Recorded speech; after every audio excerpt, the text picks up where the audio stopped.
지난주에도 다 하지를 못했는데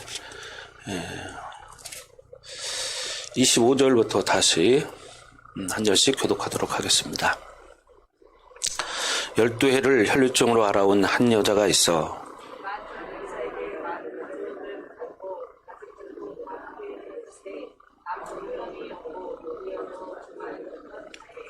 예수의 소문을 듣고 우리 가운데 끼어 뒤로 와서 그의 옷에 손을 대니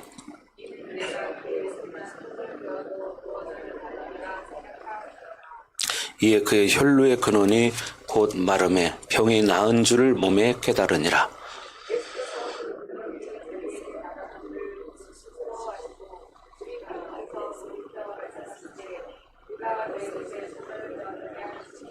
제자들이 여짜오되 무리가 에워싸 미는 것을 보시며 누가 내게 손을 대었느냐 물으시나이까 하되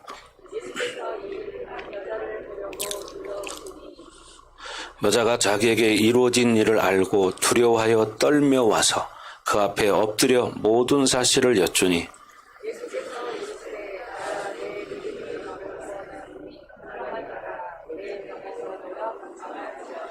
아직 예수께서 말씀하실 때 회당장의 집에서 사람들이 와서 회당장에게 이르되 당신의 딸이 죽었나이다. 어찌하여 선생을 더 괴롭게 하나이까?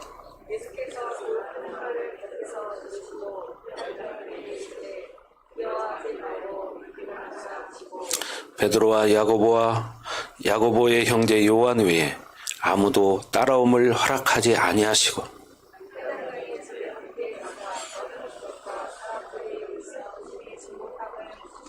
들어가서 그들에게 이르시되 너희가 어찌하여 떠들며 우느냐 이 아이가 죽는 것이 아니라 잔다 하시니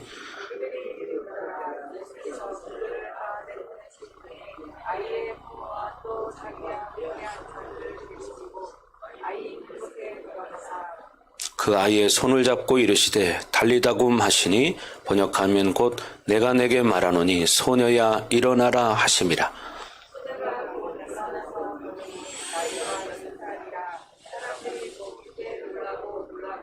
시작. 예수께서 이 일을 아무도 알리지 못하게 하라고 그들을 많이 경계하시고 이에 소녀에게 떡을 먹을 것을 주라 하시니라. 아멘. 자, 지난주에 이어서 34절을 사실 다 하다가 못했어요. 시간 관계상 하지를 못했는데 이어서 나가도록 하겠습니다. 34절에 말씀하셨죠. 딸아 내 믿음이 너를 구원하였으니 평안히 가라. 내 병에서 놓여 건강할지어다. 이렇게 말합니다. 중요한 것은 뭐예요? 믿음이 병을 고친다는 거죠. 믿음이 병을 고치면 믿음이 인생도 바꿀 수 있다는 거죠. 어떤 것도 믿음이 고칠 수 있습니다. 여러분 지난 시간에 전에는 부모의 믿음으로 자녀를 고치는 걸 봤죠. 왜? 자녀가 의지가 없는 상태에 있는 병든 자였기 때문에 그 부모의 믿음으로 자녀가 구원받는 역사가 일어났습니다. 근데 오늘은 보니까 자기의 믿음으로, 그죠? 이 혈류증을 12년 동안 앓았던 이 여인이 자기 믿음으로 어떤 수치를 감수하고, 그죠? 많은 사람들의 조롱을 감수하고 예수님 앞에 나가서 내가 예수님의 옷자락만 만져도 나을 것이라는 믿음을 가지고 나갈 때 구원받는 역사가 일어났습니다. 여러분, 그래서 우리는 이렇게 예수님이 어떤 분인가를 아는 것이 참 중요해요. 인간 예수님의 문제는 뭐라고 말했습니까? 사랑의 문제다 그랬습니다. 왜 예수님이 인간의 몸을 입고 이 땅에 오셔야 했느냐? 그것은 우리를 사랑하시기 때문에, 우리를 너무너무 사랑하시기 때문에 우리의 모습으로, 인간의 모습으로 와야 인간의 죄를 질 수가 있잖아요. 그래서 사랑의 문제라는 거죠. 여러분 지난 시간에 내가 개미 얘기를 했었지만 솔직히 개미 내가 아무리 이쁘다고 한들 개미가 내 사랑을 알겠습니까? 똑같은 입장이 돼야만 그걸 느낄 수 있잖아요. 그렇잖아요. 새가 날아다니면서 아무리 지지배배해도 우리는 못 알아듣죠. 그들만의 방언이기 때문에. 그런 것처럼 우리가 중요한 것은 똑같은 입장이 되는 것은 뭐예요? 곧 그것이 사랑이죠. 그렇잖아요. 사람도 다 다른데, 그런데 특별히 예수님은 우리 인간의 몸을 입고 이 땅에 오셔서 우리의 죄를 구속해 주기 위해서 시작할 때 말씀을 제가 기도할 때 봉독해 드린 것처럼 뭐요? 그 그리스도의 피로 말미암아 영원한 속죄를 단번에 이루셨다고 분명히 말합니다. 그리스도의 피로, 예수의 피입니다. 예수의 피로 말미암아서 우리는 영원한 속죄, 영원히 용서받았다 이 말입니다. 그러니까 여러분들 이걸 꼭 잊지 마셔야 돼요. 영원한 속죄를 받았다. 그렇기 때문에 우리가 이 믿음을 가지고 자꾸 믿음으로 사는 거예요. 근데 우리는 여러분 살다 보면 뭐가 있죠? 우리 연약함이 있잖아요. 자, 옥수님 자매, 그죠? 우리는 연약함이 있잖아요. 다 똑같아요. 그런데 그런 연약함이 있을 때 죄책감을 가지라는 게 아니라 예수님은 내가 죄를 졌다면 회개하고 또 나오라는 거예요. 왜? 우리에게는 회개할 수 있는 특권을 부여해 주셨어요. 그렇죠? 그러니까 우리는 사람이기 때문에 살다 보면 생각으로 짓고 마음으로 짓고 말로 짓고 행동으로 짓고 죄 짓는 게 많이 있습니다. 그렇잖아요. 그러니까 인간이 의인은 없나니 하나도 없도다. 그렇기 때문에 인간의 어떤 행위로는 구원받을 조건이 없는 거예요. 누구도. 그런데 죄 없으신 예수님이 우리의 죄를 위해서 이 땅에 오셔서 우리의 죄값으로 그 예수님의 피로 말미암아 영원한 속죄를 이루셨다. 정말 영원한 죄를 다 씻어 주셨다는 거예요. 믿기만 하면 자백하면 저는 미쁘시고 의로우사 우리의 모든 죄를 사하시며 우리를 모든 불의에서 깨끗게 하실 것이요. 아멘. 예, 바로 그겁니다. 그러니까 여러분이 우리는 누구든지 하나님의 자녀지만 육을 가진 자들은 우리 속에 이 연약함이 있거든요. 그래서 우리가 늘 말씀을 먹고 말씀으로 살고 쉬지 말고 기도하라는 거예요. 그 예수님 말하잖아요. 원수 마귀를 대적하라. 그리하면 피하리니. 예, 여러분이 예수의 이름의 권세를 가진 자들이에요. 왜? 하나님의 자녀이기 때문에. 그러니까 여러분들이 자꾸 선포해야 돼요. 그런 게 올 때 예수 이름으로 떠나가라. 예수 이름으로 떠나가라. 저도 그러더라고요. 저도 제가 어제 이렇게 해보니까 우리 이제 사돈 큰아들이죠. 사돈 큰아들. 이제 우리 사위 형 되시는 분하고 이제 정산을 하러 갔어요. 근데 나이가 이제 30대 중반쯤 됩니다. 근데 그분이 뭐라고 얘기하냐면 사람이요 참 그렇더라고요. 먼저 이렇게 얘기를 하는 거예요. 근데 얘기 소리 들어보니까 참 일리가 있는 게 얼마 전에 자기 딸인가 돌이었다는 거예요. 딸이 돌이었는데 친구들을 이제 초청을 했을 거 아니에요. 그죠? 뷔페에서 했든지 뭐 했겠죠. 어디서 했든지 초청을 했는데 그렇게 친했던 친구가 연락이 왔더라는 거예요. 친구야 코로나 때문에 못 가겠다. 네, 축의금만 보내줄게. 이런 말을 하는데 참 서운하더라는 거예요. 그래서 그랬대요. 친구한테. 친구야 축의금 안 보내줘도 좋아. 와서 먹어만 줘라. 그런 얘기를 했다는데 이 말이 공감이 가더라고요. 공감이 가더라고. 사람이라는 게 그런 거더라고요. 사실 저도 그런 마음이 있었습니다. 사람들이 축의금을 이렇게 보내주는 사람들도 사실 많이 있었어요. 목사님들 바쁘시잖아요. 또 목사님들 더군다나 교회를 담당하시니까 못 오시는 분들 많잖아요. 근데 은연중에 내 속에도요 서운한 마음이 들어요. 사실이더라고요. 이게 인간이더라고요. 그렇잖아요. 또 이렇게 뒤돌아보면 가장 친했던 사람, 이런 사람들이 그렇게 하는 걸 볼 때, 너무나 서운한 거예요. 나는 그 먼 데까지도 차를 끌고 가서, 그 어려울 때에도 다 인사하고 다 했는데도 그런 사람들이 안 올 때는 축의금은 보냈어요. 근데 그게 축의금이 중요한 게 아니라 사람의 마음이 중요하더라고. 그렇죠? 유정순 집사님? 겪어보시니까? 사실이더라고요, 이게. 이 인간이구나. 그걸 깨달았습니다. 참, 그러니까 인간이라는 건 존재는 뭔 얘기를 하는, 죄성을 얘기하다 보니까 여기를 솔직하게 제가 말씀을 드리는 거예요. 그렇잖아요. 중요한 건 진심으로 와서 축하해 주는 거죠. 그렇죠? 근데 사람이 그렇더라 이 말이에요. 그러니까 그런 것도 그럴 때는 어떻게 해야 돼? 나 회개했습니다. 섭섭한 거. 근데 섭섭했던 거 하나님 나 회개합니다. 예수 이름으로 섭섭행은 떠나갈지어다. 떠나갈지어다. 옥선이는 했어? 옥선이는 혹시 섭섭하지 않아서 어제 못 와가지고? 왜? 더군다나 수술한 지 얼마 되지도 않았는데 사람들 많이 오는데 못 오니까 그래서 가고는 싶은데 못 왔으니까 막 섭섭하지 않았을까 싶어. 그럼 어때? 그때는 섭섭이를 축사해야 돼요. 아멘. 예, 그죠? 예. 목사님 맛있는 거 사준다고 했잖아, 다음에. 예? 예. 자. 그렇죠. 어떤 사람 오고 싶은데도 또 건강이 허락지 않아서 또 못 오는 사람도 있고. 그렇잖아요? 우리는 중요한 게 뭐 여기서 뭘 말하느냐? 예수의 피가 어떤 거냐? 어떤 인류의 모든 죄도 단번에 씻어버렸다는 거예요. 영원한 속죄를 이루사 영원히 씻어주셨다는 거예요. 그러니까 중요한 것은 여러분이 뭐냐면 여러분이 혹 살다가 마음으로 이렇게 죄 짓잖아요. 저도 죄 졌잖아요. 제가 섭섭해 졌잖아요. 어제. 그죠? 이게 계속 오더라고요. 사람이라. 그래서 계속 회개했습니다. 이게 사실인 것을 내가 여러분 앞에 얘기해 주는 거예요. 왜? 여러분도 아마 그럴걸요? 똑같은 거예요. 똑같은 거. 심지어는 우리 중국에 있는 성도들도 연락이 오고 막 그랬더라고요.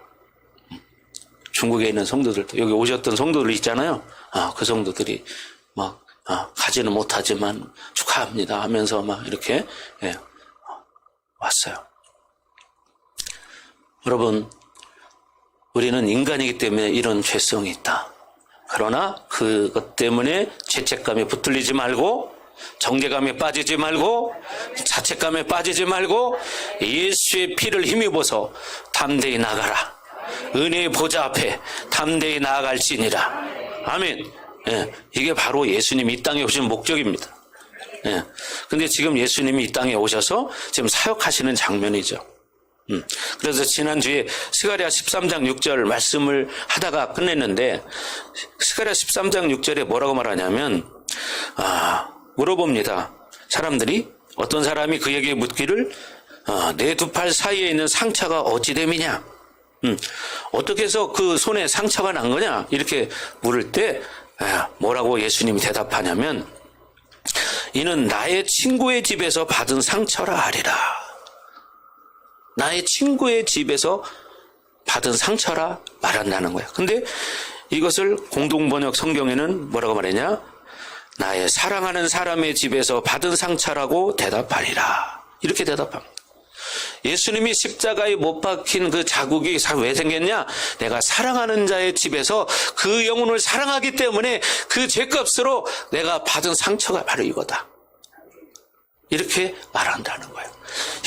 그러니 우리가 어떤 존재입니까? 예수님이 우리를 사랑하는 존재 아닙니까?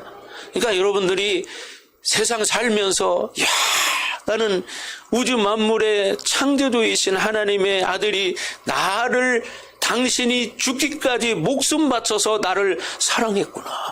이걸 안다면 여러분들이 낮은 자존감에 빠질 필요도 없고, 그렇죠?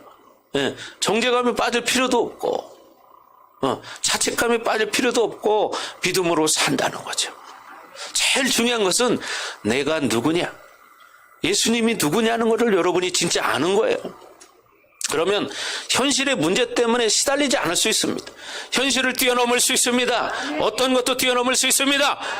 아멘. 여러분 어저께 저녁에 조용기 목사님 설교하셨잖아요. 모든 정신병도 정신병 일으키는 귀신이 한다. 예수님이 지난 시간에도 여러분 고린도 지방에 봤지만 그 악한 귀신이 떠나가니까 어떻게 해요? 정신이 온전하여 진제라. 아멘. 정신이 온전하여 진제라. 아멘. 정신이 온전하여 진제라. 그렇게 되는 겁니다. 그러니까 중요한 것은 우리가 영적인 문제라는 거죠. 그래서 여러분, 우리는 늘 그 예수님이 누구신가를 알아야 되고 또 내가 어떤 존재인가를 여러분 아셔야 됩니다. 그러니까 어떻게 자부심을 가지시라는 거예요. 비록 환경과 조건이 어떠 하더라도 그것이 나의 이 자존심, 나의 자존심이 뭡니까? 만왕의 왕이신 하나님의 아들이라는 거. Son of God. 예, 하나님의 아들이에요. 이걸 빼앗길 수 없다는 거예요. 계시록 22장 1절에 보면 뭐라고 하냐면 모든 승리의 영광을 마치고 새하늘과 새 땅에 들어간 의인들이 찬양을 볼 수가 있습니다. 예, 쭉 그 밑으로 읽어보면 결국은 뭐냐면 우리가 이 땅의 모든 승리를 마치고 새하늘과 새 땅에 들어간 의인들이 어린 양을 찬양하는 말씀이 나옵니다. 예, 그래서 모든 것은 하나님과 및 어린 양의 보좌로부터 나서 이렇게 말하죠. 예, 사실 그런 거예요. 모든 것은 하나님과 어린 양의 보좌로 나오는 것입니다. 그래서 인간 예수의 문제는 결국 결론적으로 뭐다? 사랑의 문제다. 사랑의 문제. 예, 여러분 이건 이론이 아닙니다. 분명히 이거를 실질적인 문제. 나를 사랑하셔서 이 땅에 오셨구나. 그래서 우리는 인간 예수에 대해서 목숨을 걸어야 합니다. 아멘. 예. 우리는 신학의 문제에 목숨 걸지 않습니다. 우리는 진리의 목숨을 거는 자들입니다. 아멘. 진리의 문제는 영원한 문제이기 때문에 영원한 문제는 사랑의 문제입니다. 예. 그래서 우리는 철저히 예수님이 우리와 똑같은 조건으로 이 땅에 오셔서 사랑하기 때문에 그런 모습으로서 그 모든 인간의 한계를 다 극복하시고 십자가에서 해결하셨다는 겁니다. 아멘. 그래서 어떻게 다시는 정죄감에 시달리지 않는 거예요. 아멘. 아멘. 아멘. 뭐라고요? 다시는 정죄감에 시달리지 않는다. 자, 눈을 크게 뜨시고요. 이 온라인으로 보시는 분들도 눈을 크게 뜨고 가슴을 활짝 펴시고 자, 선포합니다. 나는 정죄감에 시달리지 않는다.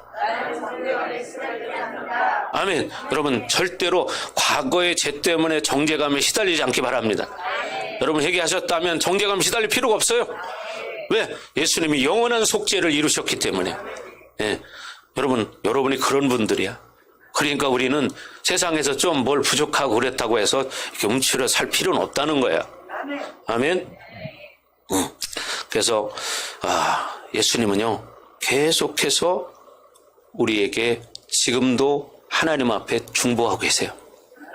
우리를 위해서 계속 하나님과 우리 사이에 계신 예수님이 우리를 위해 계속 중보하고 계시고 네 안에 계신 성령, 보혜사 성령께서는 탄식하며 기도하십니다. 아멘. 예, 성령께서는 아버지의 마음도 다 아신다고 그러죠. 왜? 삼위일체 하나님이니까. 또 나도 알고 계시죠. 그러니까 내 모든 영의 비밀을 하나님께 고하는 거예요. 예, 그래서 우리는 예수님이 나를 사랑하셔서 이 땅에 오신 것이다. 요한 사도도 말하잖아요. 요한에서 읽어보면 God is love. 하나님은 사랑이시라. 이렇게 말합니다. 예, 왜 그렇게 말했을까요? 그를 보내신 예수님을 만나봤기 때문입니다. 그 예수를 볼 때 그 하나님은 사랑의 하나님인 것을 아는 거예요. 그 많은 영광을 다 보고도 그 엄청난 하나님 나라의 영광을 보고 나서 결론이 뭐냐? God is love. 하나님은 사랑이시다. 예. 그래서 이 마가복음을 통해서 예수를 정확히 보았다면 그 형상은 사랑을 보는 것이다. 예. 그래서 예수님은 다시 강림하면서도 자신이 인간이었던 것을 그렇게 여러분에게 이야기하고 있습니다. 예. 영원한 나라에서도 그 어린 양을 찬양하는 것입니다. 나는 이토록 너희를 사랑했다. 아멘. 내가 너희를 창조한 목적도 사랑의 파트너를 만들기 위해서다. 아멘. 예. 너는 나의 창조주의 사랑을 덧입은 자다. 그래서 내가 너를 영광의 찬송이라고 말하는 것이다. 예, 여러분 에베소서에 보면 우리를 영광의 찬송이래요. 영광의 찬송. 그것은 오직 주님의 사랑만이 가능케 하는 고백입니다. 자, 그래서 이 여인이 결국 뭐예요? 믿음으로 예수님 앞에 나아간 거죠. 이 여인의 믿음은 무엇이냐? 물론 그것은 메시아에 대한 믿음이었다는 거죠. 메시아에 대한. 그런데 이것이 하나님의 아들의 비밀이 깨지지 않는 이유는 주님이 이것을 인정하지 않으시는 거죠. 만약 주님이 이 여인의 믿음을 메시아의 믿음이라고 인정했다면 내가 그러라 이렇게 말했어야 돼요. 그런데 주님이 뭐라고 말해요? 그게 아니라 내 믿음이 너를 구원했다 이렇게 말합니다. 내 믿음이. 이 여인이 가진 믿음은 구약의 선지자들이 말한 그런 메시아의 믿음을 말하는 거예요. 구약의 선지자들이 말하는 메시아적 믿음. 그래서 그 구약의 선지자들의 메시아에 대한 믿음을 주님께서 인정하시는 겁니다. 여러분 시몬과 안나도 마찬가지죠. 아기 예수님을 보고도 뭐라고 말합니까? 주제요 이렇게 고백을 합니다. 그런데 감사하게도 아기는 아무 말도 하지 않죠. 오 주제요 라고 할 때 아기가 뭐 예스 그랬습니까? 아니거든요. 왜? 그러면 그런 구약의 메시아의 믿음으로 그런 능력이 일어났을까요? 그것은 간단해요. 다윗은 장차 자신의 후손으로 오실 메시아의 믿음을 가지고 구원을 받은 자입니다. 이스라엘 백성들은 장차 올 메시아의 예언을 받고 그것을 통해서 그들이 영광을 봤습니다. 그러니 늘 말하지만 구원의 문자는 시와 공간을 초월하는 거다. 그러니 오고 가는 모든 세대 가운데 구원받을 이름은 오직 한 가지 이름밖에 없다. 예수 그리스도. 오직 예수. 예. 여러분 메시아, 이 여인의 믿음은 메시아를 고백하는 믿음은 받지만 예수님은 그것을 자신으로 인정하지 않으셨어요. 왜? 아직 십자가를 안 졌기 때문에. 그것은 구약의 선지자들이 예언한 그 메시아에 대한 믿음을 인정하는 것입니다. 그러니 하나님의 아들의 비밀은 깨지지 않는 거죠. 그러면서도 이 사역을 승리해 나가신다 이 말이죠. 철저히 인간이었지만 예수님은 결국 승리하셨죠. 마가가 지금 그걸 얘기하고 있는 거예요. 예수님은 인간이셨지만 철저히 승리하셨다. 아멘. 그래서 예수님은 모든 인간이 가진 실존의 모든 고통과 아픔을 다 가지고 계셨다는 겁니다. 단 한 가지도 빠짐없이 십자가에서 그 모든 것을 다 해결했다는 것이에요. 그러니 우리는 절대로 어떤 육체의 빚을 지지 않았다는 것을 이야기하는 거예요. 아멘. 예, 여기서 진정한 자유가 오는 겁니다. 예, 우리의 모든 빚을 다 예수님이 지셨다. 아멘. 그 모든 것이 가능했던 것은 뭐냐? 사랑이라는 거예요. 사랑. 예, 우리가 흔히 사랑이라는 말은 많이 듣지만요. 진짜 사랑이라는 것은 사실 죽음 앞에 가보시면 알 거예요. 죽음보다 더 큰 사랑은 없잖아요. 그죠? 죽음보다 더 큰 사랑은 없어. 그래서 아까 스가랴에 말한 것처럼 내 사랑하는 자의 집에서 받은 상처다. 이렇게 말하는 것은 뭐예요? 내 사랑하는 자를 위해서 내가 죽으면서 얻은 상처다. 이 말이죠. 그러니 우리를 얼마나 사랑하셨다는 것입니까? 그래서 하나님은 사랑이시라. 이렇게 말하는 겁니다. 오늘 여러분은 인간 되신 예수님을 만남으로 그 사랑을 해결해야 됩니다. 아멘. 예, 당신이 진정 나를 사랑해서 나처럼 이 보잘것없고 연약한 인간의 몸을 입고 오셨군요. 나를 사랑하셔서. 그리고 내게 주어진 어떤 실존적인 단 한 가지의 고통도 빠짐없이 당신이 감당하셨군요. 단 한 가지도 빠짐없이 다 담당하셨다. 아멘. 그리고 모든 육체의 빚을 다 당신이 갚아주셨습니다. 그 사랑 때문에 나는 자유했다. 다시는 죄를 기억지 않으신다. 분명히 성경에 여러분 히브리서에 말합니다. 내가 너희의 모든 불의를 다시는 기억지 아니하리라. 아멘. 그러니까 여러분 우리가 아까 얘기한 대로 과거에 정죄감이 시달릴 필요 없다. 죄책감이 시달릴 필요 없다. 회개했다면, 회개하지 않았다면 회개하면 됩니다. 그리고 정죄감에 빠지지 마라. 자유케 살아라. 아멘. 그러면 되는 거예요. 그러니까 늘 새 사람으로 사는 거야. 늘 새 사람. 뉴맨. 늘 새 사람이에요. 그렇게 되길 주 여러분으로 축복합니다. 이 놀라운 기독론에 대한 깨달음을 가지고 예수님이 교회의 머리가 되셨다고 말했습니다. 그래서 교회가 가지는 권세는 무엇입니까? 정사, 권세, 루시퍼까지 적그리스도도 모든 귀신들의 역사를 완전히 소멸시키는 교회에게 권세를 주셨다는 거예요. 아멘. 네, 아멘. 그래서 똑같은 범위에서 바울은 로마서 8장에서 모든 원수들아 한꺼번에 덤벼라 그렇게 말하는 거예요. 여러분 대단한 거죠. 왜? 그 사랑을 알았기 때문이죠. 사랑을. 그러니 교회를 사랑하신 머리 대신 예수님이 주신 권세는 루시퍼를 포함한 모든 원수들까지 다 작살내 버리는 거예요. 아멘. 예. 여러분 옛날에 보셨잖아요. 우리 교회에서 루시퍼 찾는 귀신. 예? 옛날 있었던 분들은 보셨어요? 예. 나의 왕 루시퍼야. 지금 목소리 이렇게 했습니다, 진짜로. 예. 근데 결국 어떻게 쫓겨났습니다. 왜? 그런 권세가 교회에 있기 때문이죠. 하나님 그런 권세를 교회에 위임하셨습니다. 아멘. 예. 교회를 사랑하셨기 때문에. 그죠? 그 능력은 사랑입니다. 사랑. 예. 그래서 원수와 모든 죽음의 능력으로부터 완전히 해결돼서 해방시키는 주님의 능력입니다. 그러니 뱀과 전갈을 밟으며 원수의 모든 능력을 제어할 권세를 주셨다고 말하는 것입니다. 아멘. 예. 그래서 모든 원수에게 무장을 해제시킬 권세가 있어요. 아멘. 예수의 이름으로. 그렇잖아요. 옛날에 여기 목사님 사역할 때 보셨잖아요. 귀신이 막 손 들려고 하면 목사님이 손 내려 그러면 손 딱 내리잖아요. 막 떠들으면 조용히 해 그러면 딱 입 다물고. 그죠? 예. 왜? 교회에 권세가 있기 때문이죠. 잠잠하라 하면 잠잠하고. 네, 그런 거죠. 이게 뭐예요? 교회의 권세라는 거예요. 그렇잖아요. 여러분 보십시오. 여러분 중국에 있는 우리 성도들 왔을 때 보셨잖아요. 그때는 엄청났잖아요. 그죠? 네. 그런 역사가 뭐 진짜 막 새벽까지도 일어난 적도 있고 막 그렇습니다. 그래서 막 우리 성도들 그때 여기 있던 사람들은 막 같이 있었으니까 끝날 때까지. 여러분 예수님이 우리를 사랑해서 인간이 되신 모든 권세를 통해서 온 것입니다. 아멘. 예, 인간 예수를 믿지 못하면 이 모든 권세는 다 날아가는 거예요. 예, 그런 사랑을 받았기 때문에 예수님은 여러분을 영광의 찬송이라고 말하는 것입니다.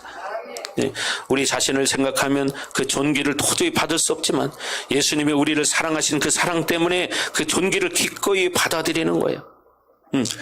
사실 저도 지금 이 스가랴 13장 6절 말씀을 보면서 이걸 몇 번 묵상해 봤는데, 예, 뭐라고요? 사랑하는 사람의 집에서 받은 상처라 대답하리라. 그 말을 가만히 묵상해 보니까 누구 때문에요? 나를 사랑해서 받은 상처라고 말한 거예요. 그 말이. 그러니까 저와 여러분을 사랑해서 받은 상처다. 예수님 이렇게 대답했다는 거예요. 사실 얼마나 감동이 있습니까? 사실 그렇잖아요. 여러분 이름을 부르고 예를 들어서 그들이 물어볼 때 이 받은 이 손 구멍은 무슨 상처입니까? 내가 신재중 집사를 사랑해서 받은 상처니라. 쉽게 말하면 이렇게 말하는 거예요. 이거 얼마나 참 그럴 때 예수님이 그러는 걸 신집사가 지금 보고 있다. 진짜 그 상상을 한번 해보세요. 여러분의 이름을 넣고 그럴 때 얼마나 감격이 되겠습니까? 한번 여러분 해보세요. 자기 이름을 넣고 자기 이름을 넣고 내가 누구를 위해서 받은 상처니라 이렇게 자기 이름을 넣고 시작 내가 영선을 위해 받은 상처니라. 저는 이렇게 하죠. 여러분이 이름을 넣어야지. 그렇죠? 내가 종수기를 위해 받은 상처니라. 이렇게. 자, 시작.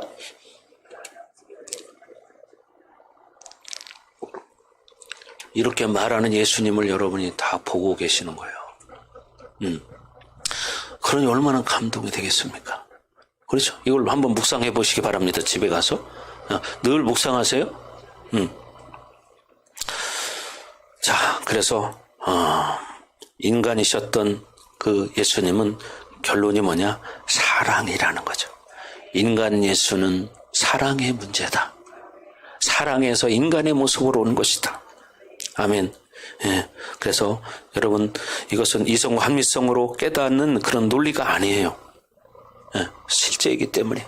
그래서 주님의 사랑에 밀려오면 너무 정확히 이 말이 믿어지는 겁니다. 아멘. 계속 묵상하기 바랍니다. 자, 이제 마지막으로 35절에 43절 35절 다 같이 한번 읽어봅니다. 시작.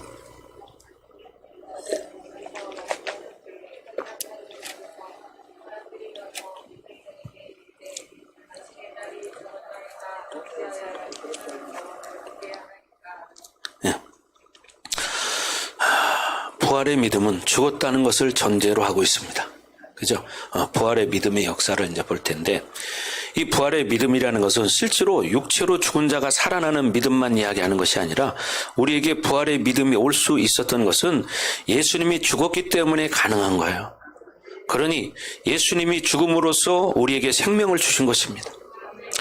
뒤에 가면 달리다굼이라는 말이 나와요. 달리다굼. 예. 근데 이 단어가 달리다 하고 굼하고 이렇게 나누면, 달리다는 뭐냐면 작은 소녀야, 어린아이야, 이런 말이거든요. 근데 굼은 뭐냐면 일어나라, 이런 말입니다. 그래서 달리다굼 하면 소녀야 일어나라, 그런 거예요. 어린 소녀야 일어나라, 그런 말이에요. 그래서 이 달리다굼이라는 것은 무엇을 전제로 하느냐, 이 달리다굼이라고 들을 때 자기가 죽었다는 사실을 알게 되는 거죠. 예. 그러니 소녀야 일어나라 하는 말로 이런 뉘앙스를 살릴 수가 없지만, 그러나 이런 말을 들을 때 무엇으로 전제를 하느냐, 나는 죽었던 존재구나 하는 것을 아는 거죠. 오늘 부활의 믿음이라는 것은 예수님이 죽은 것을 전제로 하고 있습니다. 부활의 믿음이라고 말할 때 단순히 육체적으로 죽은 사람을 일으키는 믿음이라기보다는 그분의 생명이 내 안에서 역사하시는 상태를 말한다. 그러니 어떤 일이든지 우리가 믿음으로 발동하면 그것은 부활의 믿음을 전제로 한다. 부활의 믿음을 전제로 하는 거예요. 예. 내게 있어서 하나님께서 어떤 문제를 해결하셨다. 그것도 부활의 믿음입니다. 왜냐하면 그 부활의 믿음은 주님이 죽으신 것을 전제로 하기 때문이에요. 그러니 다시 말하면 여러분의 믿음의 역사가 강력해진다는 것은 무엇을 말하느냐? 여러분이 철저히 죽어지는 것을 말합니다. 믿음의 역사가 강력해지려면 내가 죽어져야 되는 거예요. 내 생각, 내 방법이. 이게 참 쉽지는 않잖아요. 왜냐하면 여러분 안에 그 부활의 믿음의 능력을 저해하는 것은 여러분 자신이기 때문입니다. 그러니 우리는 철저히 죽어져야 하는 거예요. 물론 아브라함의 믿음, 이 믿음은 죽은 자를 살리고 무에서 유를 창조하는 믿음입니다. 예, 그것은 죽은 자를 살려내고 무에서 유를 창조하는 특별한 믿음을 말하는 것이 아니라, 우리의 믿음은 극도로 사용할 수 있는 한계가 어디까지냐? 바로 거기까지 사용할 수 있는 거예요. 예, 무에서 유를 창조할 수 있는. 예, 그러나 근본적으로 우리의 믿음은 그분의 생명에서부터 온다는 것을 알아야 합니다. 앞에서 말했지만 어떤 인간적인 가능성, 그리고 자신이 할 수 있는 어떤 범위들을 그대로 남겨놓는다면 여러분의 믿음은 제한적일 수밖에 없어요. 심지어 10개 중에서 8개는 하나님이 하고 2개는 내가 한다, 이런 것은 아닙니다. 이건 범신론적인 생각이에요. 다 하나님이 하셔야 합니다. 여러분이 임재 안에 깊이 들어가면서 이런 하나님과의 관계를 하고 있지 않았나를 점검해 봐야 합니다.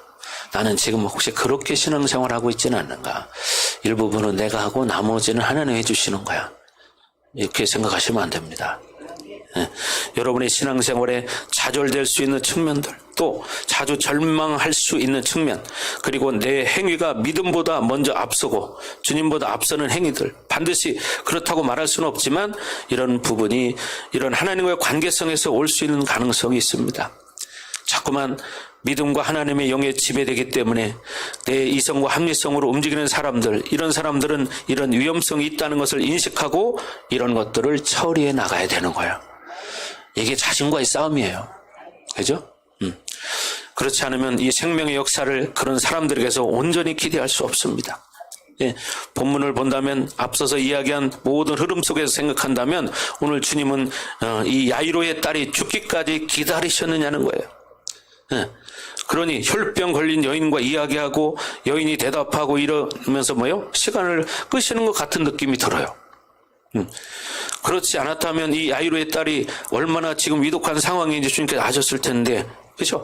그러면 그런 말 듣자마자 바로 갔을 텐데, 그렇지 않아요? 근데 그 혈병 여인하고 계속 얘기를 하고 있어요. 마치 죽기를 기다리는 것처럼. 예.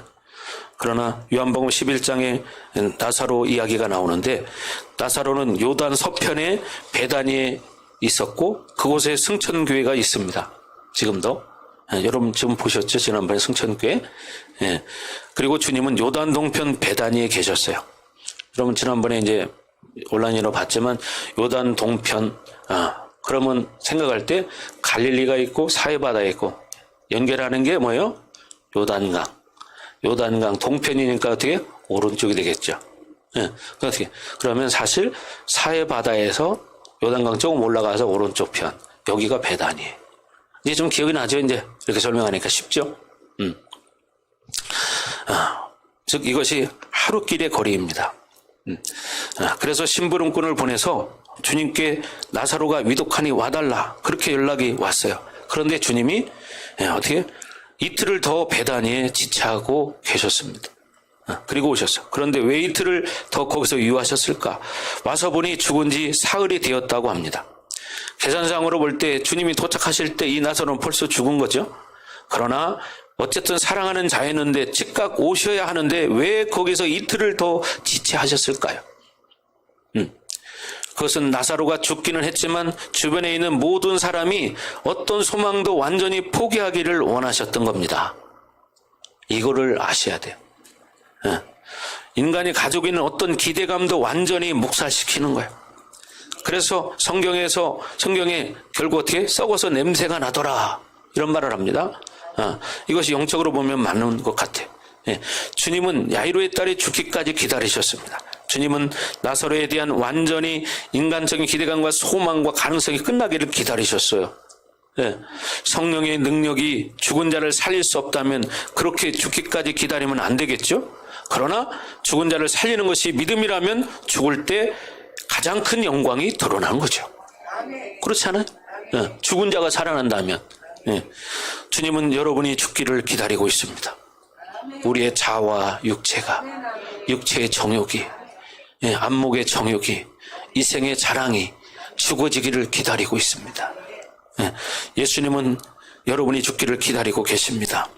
이것이 영적으로 맞는 것입니다. 그래야만 여러분 안에서 하나님의 생명이 온전히 드러나기 때문입니다. 그러니 우리는 끊임없이 자기를 죽이는 작업을 게을리하면 안 됩니다. 그것이 하나님의 부활의 생명을 제한하는 이유라는 것을 알아야 돼요. 모든 신앙의 결론이 거기에 있습니다. 우리 시편 130편에 보면 그 고난을 통해서 시편 기자가 깨달은 것이 있다면 내가 고난 당하는 것은 내가 이제 하나님만 기다리고 그 말씀만 기다리게 만드시기 위해서라는 것을 깨달아요. 왜 고난을 치느냐? 결국은 뭐요? 하나님을 만나기 위해서. 우리도 사실 그래요. 인간 살다 보면 고난당할 때가 있죠. 그러나 처음엔 괴롭습니다.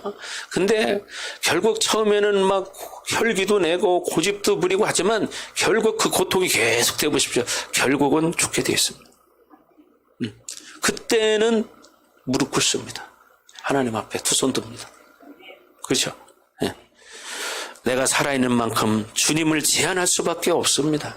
그렇잖아요. 가만히 생각해 보세요. 내 생각이 앞서면 어떻게 주님의 생각은 밀쳐내는 거예요. 그렇잖아요. 말씀을 밀쳐내고 내 생각대로 하는 거예요. 내가 살았기 때문에. 그래서 결국 하나님과 나의 관계에서는 철저히 내가 죽어지고 그리고 하나님과 온전히 관계하기를 지금도 기다리고 계십니다. 아멘.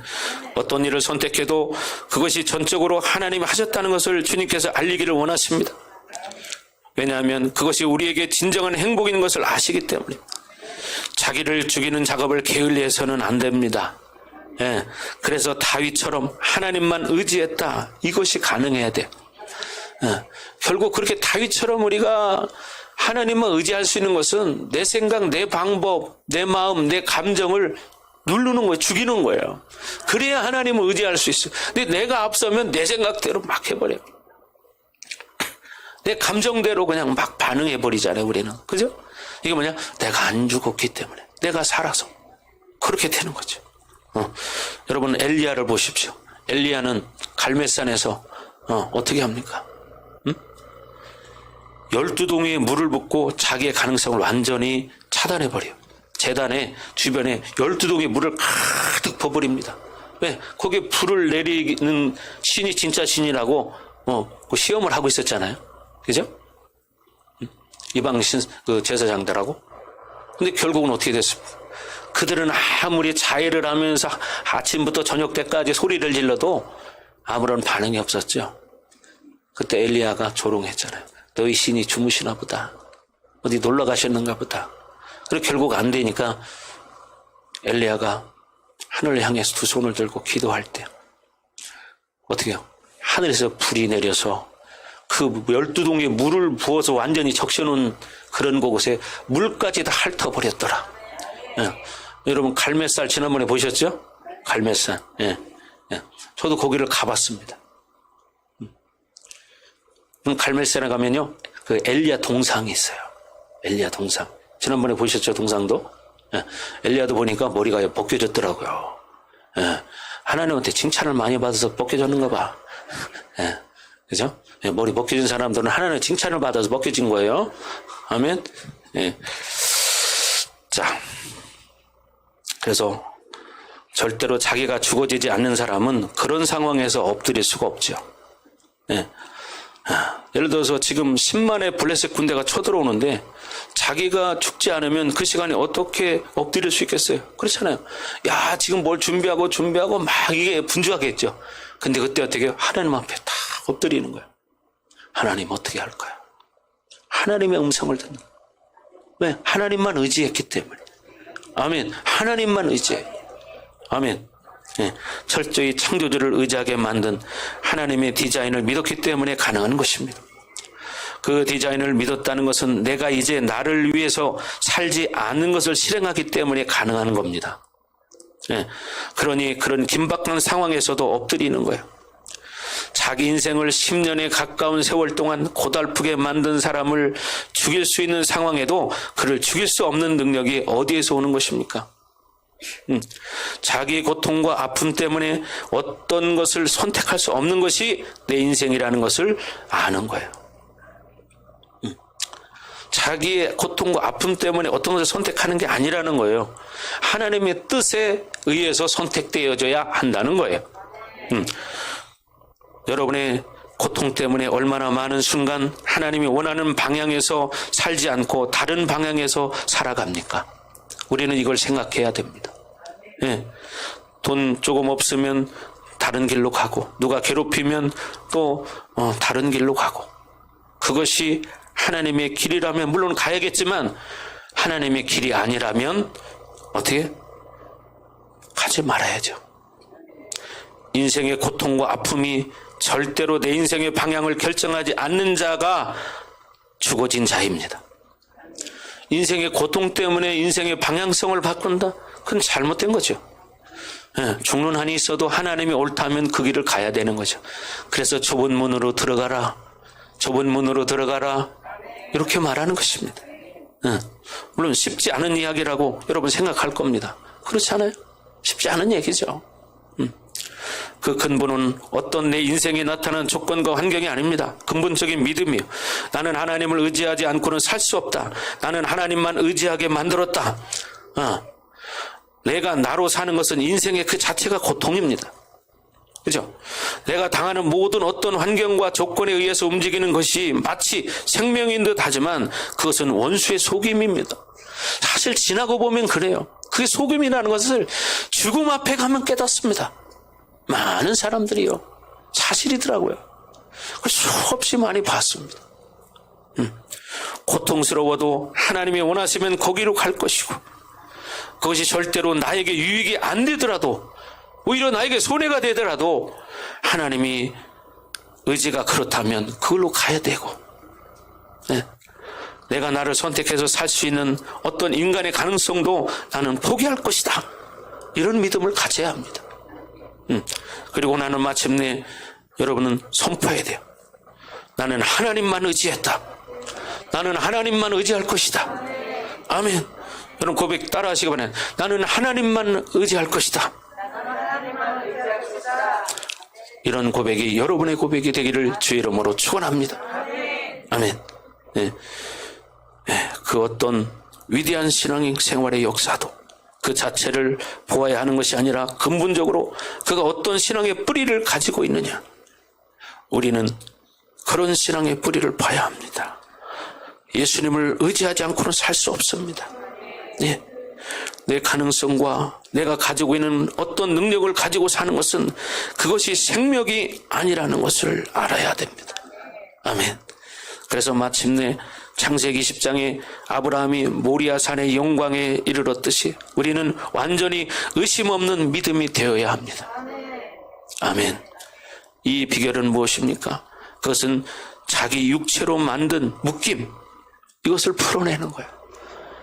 사실 아브라함을 비유를 한다면 아브라함이 만든 육체의 묶임이 무엇입니까? 이스마엘입니다. 이스마엘. 예. 이스마엘을 내쫓는 것입니다. 말이 그렇지 여러분. 하나님이 허락한 자녀가 아니지만 자기 육체의 욕심을 가지고 저 아내가 또 시킨 거 아니에요. 근데 애를 낳았어요. 그리고 그 애하고 한동안 잘 살았어요. 그런데 어느 날 하나님의 뜻대로 이제 아들이 태어납니다. 그때는 내가 육체로 만들었던 이 영적인 묶임을 쫓아내야 합니다. 이게 쉬운 것일까요? 쉽지 않습니다. 아무리 이방인의 여인이라도 그렇잖아요. 자기하고 그렇게 살을 맞대고 살면서 낳은 아들, 그 아들을 내쫓아야 됩니다. 여러분, 자기를 선택해서 만든 이 자기 생명을 죽이는 것입니다. 자기를 죽이는 작업을 게을리하게 하면 안 됩니다. 내 스스로의 선택으로 만들어진 묶임들, 이스마엘을 내쫓아야 하는 것입니다. 그럴 때 우리에게 부활의 생명이 오는 거예요. 그럴 때 부활의 생명이 오는 것입니다. 예. 여러분 그렇게 되길 주의 이름으로 축복합니다. 아멘. 36절 보겠습니다. 시작.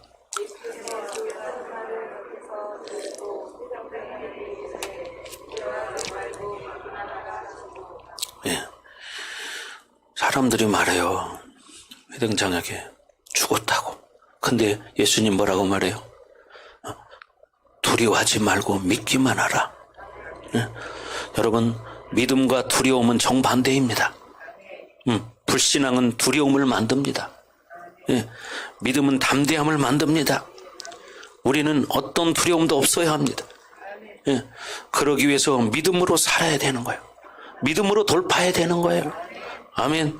그래서 날마다 믿음으로 나가야 하는 겁니다. 하나님의 의를 가지고 나가야 됩니다. 두려움은 떠나갈지어다. 여러분 두려움을 선택해야 돼요. 정말입니다. 저도 이번 처음으로 이렇게 큰 우리 지은이를 시집 보내면서 은근히 그런 생각이 와요. 요즘은 코로나 시대라 예식장마다 보증 인원이 있습니다. 그렇잖아요? 이 인원이 안 차도 그 돈은 다 내야 되는 거고. 그러니까 인간적으로 그런 은근한 생각이 드는 거예요. 염려가 확 오는 거예요. 막 오더라고요. 그러다 보니까 또 한참 생각하게 되더라고요. 그래서 막 떨쳐내죠. 기도하면서. 예수 이름으로 떠나가라. 모든 거 하나님이 하신다. 하나님이 하신다. 하나님이 하신다. 떠나가라. 막 그랬는데 그 인원보다 넘쳐났습니다. 그리고 한 점 또 하나 간증할게요. 여러분 분명히 금요일날 목요일날이구나. 목요일날 내가 인터넷으로 날씨를 조회해 봤습니다. 그랬더니 금요일날 토요일날 비 올 확률이 60%였습니다. 금요일날 비 오고 토요일날 비 올 확률이 60%라고 인터넷에 이렇게 딱 시간대별로 나와 있었습니다. 비 오면 안 좋잖아요. 그래서 저는 믿음으로 기도했습니다. 하나님 비 오려고 하던 금요일날 조금 오게 해주시고 토요일날은 아주 안 오게 해주세요. 이렇게 기도했어요. 그랬더니 정말 그렇게 됐잖아요. 할렐루야. 이게 바로 하나님의 역사라는 거예요. 정말이에요. 하나님 아셔. 그렇잖아요. 비 와봐요. 부적거리고 사람들도 오고 가는데 안 좋고. 저는 그런 믿음이 있습니다. 진짜. 그래서 그렇게 기도했어요. 하나님 비 오게 하려고 하던 금요일날 조금 오게 해주시고요. 토요일날은 아주 화창하게 해주세요. 그랬더니 비가 60% 확률이면 높은 거예요. 60%. 그런데 어떻게 해가 반짝 떴습니다. 할렐루야. 이게 뭐야? 하나님이 하신 거죠. 하나님이. 진짜 감사했습니다. 네, 감사했습니다. 이게 뭐냐? 믿음의 돌파라는 거예요. 근데 또 반대로 비 오면 어떡하나 막 이렇게 봐요. 괜히 걱정만 더 클 거 아닙니까? 근데 중요한 게 뭐냐? 믿음으로 기도했더니 정말 아침에 일어나면 해가 쫙 떴어요. 이게 하나님의 은혜라는 거죠. 믿음 없는 사람들은 별걸 다 끌어다 붙인다 그러겠지. 그러나 그게 아니라 이건 믿음의 역사입니다. 그렇잖아요. 여러분 봐요. 파도도 잔잔하게 하신 예수님, 그죠? 하나님 뭘 못하십니까? 그죠? 그 3년 동안 비가 안 오던 것도 어떻게 해요? 엘리야 기도할 때 비가 내리잖아요. 이게 뭐예요? 하나님의 뜻입니다. 아멘. 그러니 여러분의 인생이 뭐가 정말 안 풀릴 때 그때 어떻게 하냐? 엎드려 기도하면 되는 거예요. 아멘. 그럼 뚫어지는 것입니다. 그러니까 중요한 게 뭐냐? 부활의 믿음을 가지고 어떻게 메시아적 믿음을 가지고 기도하라는 거야. 그렇게 되길 주의 이름으로 축복합니다. 아멘. 자, 37절 시작. 베드로와 야고보의 형제 요한 외에 아무도 따라옴을 허락하지 아니하시고. 믿음의 역사는요, 믿음의 환경을 요구할 때가 있어요. 하나님은 오늘 죽은 자를 살리는데 믿음의 사람들을 초청하십니다. 그래서 다른 사람들은 다 나가라고 하는 거예요. 믿음이 없는 사람들. 왜? 방해를 하기 때문이죠. 그래서 믿음의 역사가 일어날 때는 믿음의 환경을 요구하실 때가 있어요, 하나님이. 그래서 저도 어떤 때 사역할 때 되면 다 가시라고 할 때가 있어요. 그죠? 보신 분들 아시죠? 다른 분들 다 가시라고. 그렇게 한 적도 있죠. 자, 38절 39절 읽겠습니다. 시작. 회당장의 집에 함께 가사 떠드는 것과 사람들이 울며 심히 통곡하는 것 보고 들어가서 그들에게 이르시되 너희가 어찌하여 떠들며 우느냐? 이 아이가 죽은 것이 아니라 잔다 하시니. 예수님 들어가서 말씀하십니다. 너희가 어찌하여 떠들며 우느냐? 인간의 절망 때문에 우는 자들은 믿음의 역사에 필요하지 않습니다. 여러분에게 주신 주님의 생명, 부활의 믿음은 인간의 가능성과 절망에 대해서 절대로 울지 않습니다. 이것이 믿음이 돼야 합니다. 나는 인간적인 모든 절망에서 울지 않으리라. 아멘. 인간이 가지고 있는 어떤 실존의 고통과 아픔으로 절대로 울지 않으리라. 왜냐하면 그것은 하나님의 믿음으로 다 돌파할 수 있는 일이기 때문입니다. 믿음 있는 자들에게 그런 아픔과 고통이 없을 수 없겠지만 그것들이 하나님이 나를 향하신 인생의 방향을 절대로 바꾸지 않는다는 거예요. 그 고통 때문에 내 인생의 방향을 바꾸지 않는다는 거예요. 아멘. 왜냐하면 세상은 나를 움직일 수 없기 때문입니다. 세상이 요구하는 것들로 나는 살지 않기 때문입니다. 아멘. 이런 결단이 있어야 합니다. 아무리 사람들이 조롱해도 나는 사람들의 말대로 살지 않겠다. 오직 나는 하나님의 통치를 받는 자다. 아멘. 하나님의 통치를 받는 자다. 내 자신이 하나님의 나라이기 때문에 나는 하나님의 나라다. 아멘. 예수님이 나를 통치하신다. 세상이 요구하시는 대로 살지 않는 것입니다.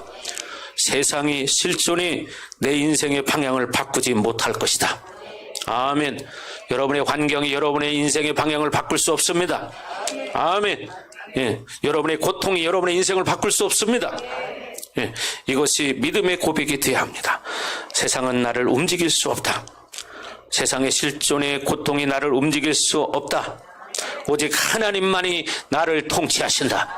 만군의 여호와만이 나를 통치할 수 있다. 이런 고백이 여러분에게 있기를 주의 이름으로 축복합니다. 아멘. 그래서 예수님 말합니다. 이 아이가 죽은 것이 아니라 잔다. 잔다. 이것은 부활의 믿음에 대한 분명한 주님의 언급입니다. 이것은 히브리적 사유 방식입니다. 히브리인들은 죽음은 가장 작은 움직임이라고 말합니다. 그러나 세상 사람들은 죽으면 끝난다고 생각합니다. 무엇이 망하면 끝났다고 생각합니다. 그죠? 그게 뭡니까? 돈이 없으면 망했다고 생각합니다. 그 성도가 떠나면 망했다고 생각합니다. 돈 많은 성도 나가면 망했다고 생각합니다. 절대로 세상에 가진 어떤 조건도 우리를 망하게 할 수 없습니다. 오히려 그것이 바로 시작입니다. 아멘. 죽음은 영광의 시작입니다. 그것이 없으면 새로운 것이 채워지는 것입니다. 이것이 부활의 믿음이야. 사람 없는 것 가지고 울 것이 없습니다. 아멘. 돈 없는 것 때문에 울 필요 없습니다. 아멘. 예, 그렇게 되기를 주 여러분으로 축복합니다. 자, 40절 읽겠습니다. 시작. 그들이 비웃더라. 예수님께서 그들을 다 내보내신 후에 아이의 부모와 또 자기와 함께한 자들을 데리시고 아이 있는 곳에 들어가사. 자, 사람들은 비웃죠. 아니, 죽었는데 무슨 잔다고 그래. 참 웃기네. 이렇게 비웃는다 이 말이죠. 믿음의 사람들이 믿음으로 살 때 많은 사람들은 비웃습니다. 저도 살아오면서 그런 경험 많이 해봤습니다. 저도 그런 비웃음 많이 당해봤습니다. 저는 그런 사람에게 말하지 않았습니다. 속으로 말합니다. 그래, 나중에 보자. 나중에 보자. 왜? 그날이 오기 때문에. 그리고 여러분 묵묵히 가는 것입니다. 아까 말했듯이 어떤 환경이, 고통이 내 인생의 방향을 바꿀 수 없다. 아멘. 예, 여러분이 바로 그런 사람들입니다. 자, 여기 오늘 보면 그들이 비웃더라 그랬습니다. 그리고 나서 예수님은 그들을 다 내보내신 후에 뭐요? 아이의 부모와 또 자기와 함께한 자들을 데리고 아이 있는 곳에 들어가자. 예수님이 제자들 다 데리고 간 게 아니에요. 3명만 딱 데리고 갑니다. 3명. 아이의 부모와 세 제자들. 이 부활의 믿음의 역사 가운데 야이로가 초청되었다는 것입니다. 이렇게 생각하면 안 됩니다. 아버지이기 때문에 들어갔을 거다. 아닙니다. 오늘 야이로에는 뭐냐? 믿음이 준비된 자였다는 거예요. 그래서 앞에서 말했지만 야이로의 믿음은 작은 믿음이 아닌 거예요. 부활의 생명이 있었다는 겁니다. 부활의 믿음이 있었다는 거예요. 아멘. 예, 41절 다 같이 시작. 그 아이의 손을 잡고 이르시되 달리다고 마시니 번역하면 곧 내가 내게 말하노니 소녀야 일어나라 하심이라. 예, 죽은 자의 손을 잡았다는 것은 무엇을 말합니까? 그것은 주님으로부터 생명이 들어갔다는 것이에요. 확신이 있으니까 잡는 거예요. 그죠? 예. 그리고 달리다고 하고 외칠 때 죽음의 영이 떠나가고 나가던 영이 다시 돌아오는 것입니다. 여러분, 기독교 역사 가운데 이런 일이 많이 있잖아요. 그죠? 예. 왜냐하면 주님이 오시는 사이에 금방 죽었기 때문에 어쨌든 손을 잡을 때 하나님의 능력이 들어갔고 그것은 아마 죽어서 굳어진 몸이 그것으로 인해서 회복되었을 것입니다. 그리고 달리다고 하고 외칠 때 즉각적으로 영이 돌아오는 것입니다. 아멘. 예. 여러분도 달리다금 외쳐야 합니다. 예, 달리다금 외쳐야 돼요. 어떤 사람은 그러더라고요. 시어머니 돌아가셨는데요. 예수라 뭐 일어나라. 그러니까 눈을 쫙 짧게 짜려봤다는 그런 얘기인데 예, 여러분 이렇게 믿음으로 기도하면 일어날 수 있습니다. 예, 그죠? 일어날 수 있습니다. 저는 주변에 그런 이야기들을 종종 들었습니다. 정말 죽었던 분이 살아난 이런 일들이 지금도 일어나고 있습니다. 뭐 흔한 일은 아닌데 예, 어쩌다 보면 가끔 그런 일이 일어나요. 그건 뭐요? 하나님의 능력이죠. 자, 그러니 달리다고 그럴 때 예수가 나를 위해 죽었다는 것을 여러분 깨달아야 돼요.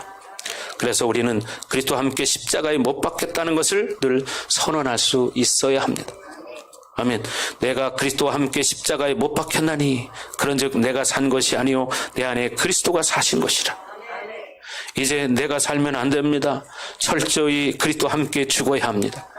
내가 육체 가운데 사는 것은 나를 사랑하사 나를 위하여 자기 몸을 버리신 하나님의 아들을 믿는 믿음 안에서 사는 것이다. 아멘. 그래서 날마다 철저히 죽어져야 하는 겁니다. 말은 쉬운데 사실 이게 자신과의 싸움 아닙니까? 그렇잖아요? 그래서 우리가 기도가 필요한 것이고 하나님의 말씀이 필요한 것입니다. 아멘. 그래서 이 일을 우리가 게을지 않기를 바랍니다. 예. 내 안에 있는 옛자, 여러분 터미네이터 영화 알죠? 터미네이터는 어떻게 합니까? 총으로 빵 쐈는데 죽었다 또 다시 일어나. 터미네이터. 여러분 안에 있는, 우리 안에 있는 옛자가 터미네이터가 될 때가 많잖아요. 이 터미네이터도 예수 이름으로 완전히 떠나간다. 완전히 떠나갈지어다. 아멘. 죽으면 살아나고 죽으면 살아나요. 그러면 안 된다는 거예요. 예수의 이름으로 예수의 피를 뿌리고 완전히 계속 기도하면 여러분 이기는 건 당연한 거예요. 중요한 건 내가 포기하지 않는 거예요. 포기만 안 하면 이미 100% 이겼다. 왜? 예수님이 이겼기 때문에. 아멘. 예수님이 이겼기 때문에. 아멘. 그러니 우리는 또 죽어야 합니다. 이렇게 날마다 죽어질 때 여러분 안에 계속 새 사람이 번성하는 거예요. 아멘. 예. 마침내 옛사람은 완전히 식물인간처럼 변하는 거죠. 그럴 때 여러분 안에서 완벽한 부활의 믿음이 살아나는 것입니다. 예. 내 안에 모든 의심의 분량이 다 사라지는 것입니다. 아멘. 자, 42절. 시작.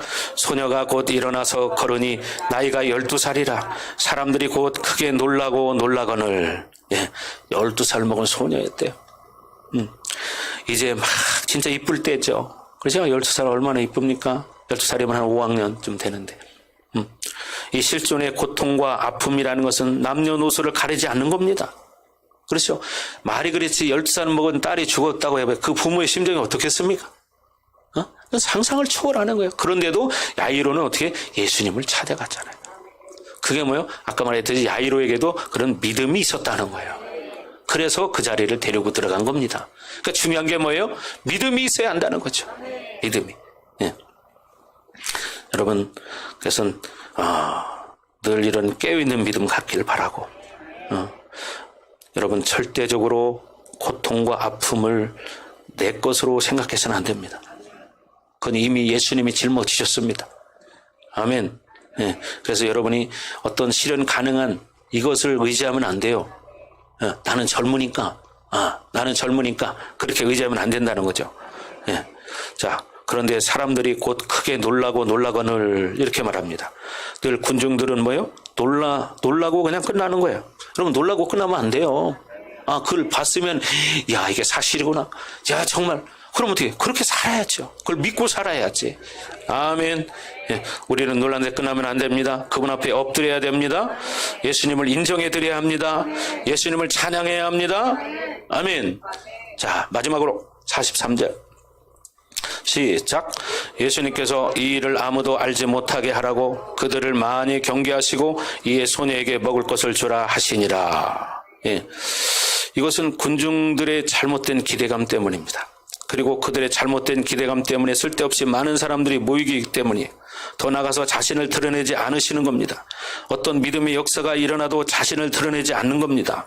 예, 다른 복음서에서 자기를 잡아서 임금 삼으려고 하는데도 그것을 뿌리칩니다. 우리 같으면 나를 임금 삼아달라고 할 수 있는 사람들이 많잖아요. 그렇죠? 그런데 예수님은 뿌리칩니다. 그러나 주님은 뭐요? 늘 겸손하십니다. 겸손하세요. 절대로 자기의 의가 드러나는 사람이 아니죠. 예. 여기서는 사람입니다. 그죠? 예. 그래서 자기의 드러난 능력이 자기 것이 아니라는 것을 아신 거예요. 예. 철저히 하나님만 의지했습니다. 그리고 이에 소녀에게 먹을 것을 주라. 이렇게 말합니다. 그가 살았다는 것을 확증시켜 주는 거죠. 더 나아가서 전인격적인 치유를 말하는 거예요. 전인격적인 치유. 반드시 하나님의 치유 역사는 전인격적인 치유입니다. 영과 혼과 육이 다 살아나는 역사입니다. 여러분에게도 이런 전인적인 치유가 일어나길 주의 이름으로 축복합니다. 아멘. 일어나길 주의 이름으로 축복합니다. 믿으시기 바라요. 나에게도 이런 전인적인 치유가 일어날 수 있다. 아멘. 그렇게 되기를 주의 이름으로 축복합니다. 자, 기도하겠습니다. 자, 우리 시간 기도할 때 하나님 그렇습니다. 우리도 이런 믿음 갖고 살기 원합니다. 하나님, 우리가 늘 하나님만 의지하기 원합니다. 하나님만 의지하게 하옵소서. 야이로와 같은 믿음도 주시옵소서. 오 하나님, 나를 불쌍히 여기시고 이 세상 살아가면서 느끼는 어떤 아픔과 고통 다 하나님 앞에 내려놓고 하나님만 의지할 수 있는 믿음이 되게 하시고 이 세상의 어떤 어려움이 내 인생의 방향성을 바꾸지 않도록 하나님 나에게 믿음을 주시옵소서. 하나님 감사합니다. 이제 결단합니다. 나도 하나님만 의지하겠습니다. 믿음으로 살겠습니다. 시간 나같이 기도합니다. 오 할렐루야. 아버지 하나님 감사합니다. 하나님, 오늘 이 혈루증 여인부터 시작해서 하나님 이 소녀의 죽음까지 이 모든 것들은 하나님 메시아적 믿음을 가진 이 혈루증 여인의 믿음과 야이로의 믿음이 곧 이렇게 본인과 딸을 살리는 역사가 일어났습니다. 하나님, 우리가 상황이 환경이 어떠할지라도 하나님만 바라볼 수 있는 믿음 주시옵소서. 다윗처럼 그렇게 많은 10만의 군대가 쳐들어와도 하나님 앞에 엎드릴 수 있는 하나님만 의지하는 믿음 주시옵소서. 인간의 모든 가능성을 배제시킨 엘리야의 기도처럼 하나님, 우리도 인간의 어떤 가능성을 기대하지 않을 수 있도록 하나님 기름 부어주시고 이제 앞으로 살아가는 날 동안 그런 믿음 가지고 살아갈 수 있도록 하나님 은혜를 베풀어 주시옵소서. 하나님 사랑합니다. 하나님 감사합니다. 우리를 위해서 인간의 몸을 입고 이 땅에 오셔서 인간 예수로 살아가시면서 우리의 모든 불의를 깨끗게 하실 수 있는 마지막 그 순간, 글쎄 피가 뿌려질 때까지 승리하셨습니다. 그 예수님이 나 때문에 십자가에 못 박혀 죽으셨습니다. 내 죄값으로 죽으셨습니다. 그래서 우리는 영원한 속죄를 이루었습니다. 다시는 너희의 죄를 기억지 아니하리라. 주님 분명히 말씀하셨사오니 이제 과거의 어떤 것 때문에 정죄감, 자책감, 죄책감에 빠지지 않게 하시고 하나님만 의지하는 믿음 가지고 살아갈 수 있도록 은혜를 내려 주옵소서. 그렇습니다. 하나님, 우리가 이제 믿음으로 살겠습니다. 하나님, 우리도 어떤 환경이 내 인생의 방향성을 바꾸지 않게 한다는 이 믿음, 하나님만 의존하는 의존적인 믿음, 이 믿음 가지고 살겠습니다. 하나님, 나에게 믿음을 주셔서 감사합니다. 나에게 믿음을 주셔서 감사합니다. 어떤 환경 때문에 절망하는 것이 아니라 그 환경을 가지고 하나님 앞에 나갈 수 있는 믿음을 주시옵소서. 우리 사랑하는 모든 성도들의 앞으로 남은 인생 가운데 이 살아있는 믿음 가지고 살아갈 수 있도록 하나님 이 시간 기름 부어 주시옵소서. 이제는 이 교회 머리가 되시며 우리의 구원자가 되시는 예수 그리스도의 은혜와 독생자를 아낌없이 우리를 위해 이 땅에 내어주신 하나님 아버지의 극진하신 사랑하심과 보혜사 성령님의 감화감동 내주 역사 위로 충만하심이 오늘 말씀을 듣고 부활의 믿음을 가지고 살기로 결단하는 사랑하는 모든 성도들에게 영원히 함께할지어다. 아멘.